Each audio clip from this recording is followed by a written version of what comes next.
তো বন্ধুরা good morning, কেমন আছো তোমরা সবাই? আর আশা করি ভালোই আছো।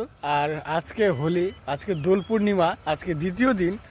আর এই বসন্তকালে এত শীত পড়ছে আজকের দিনে ভাই, পুরো সেরা একবারে।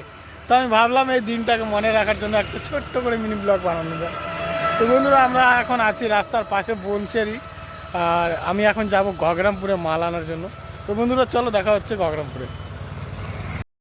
তো গাইস আমরা চলে আসছি গগরামপুরে, আর আমাদের সব স্টাফ এখানে এনজয় করতেছে সকাল সকাল দোকান বন্ধ করার। মানে হ্যাপি হোলি, হ্যাপি হোলি বন্ধুরা সবাইকে।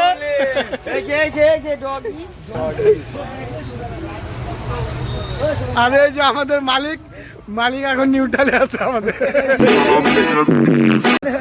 মালিক আমাদের খাওয়া দাওয়া দেয়নি, সবাই চা খাওয়াচ্ছে এখন মালিক।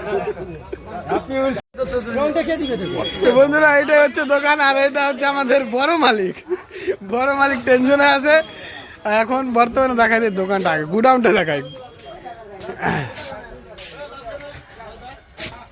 তো গাইস প্রচুর স্টক আছে, তোমাদের যদি কারো মাল লাগে আমাদের সাথে যোগাযোগ করতে পারো। আর অ্যাড্রেস হচ্ছে গগরামপুর হাই রোডের পাশে। তো গাইস ফাইনালি আমরা চলে আসছি গগরামপুর হাই রোডে, আর এখন আমরা মালটা নিব ভিতরে। আর দোকানপাট আজকে সবারই বন্ধ, আর আমি নিজেও জানি না যে দোকান বন্ধ। আর এখানে একটা মায়ের মূর্তি আছে অসাধারণ। মার্কেটটাই টোটালটাই বন্ধ, হরে এসে মার্কেটই বন্ধ রে ভাই, আজকে মার্কেটই বন্ধ।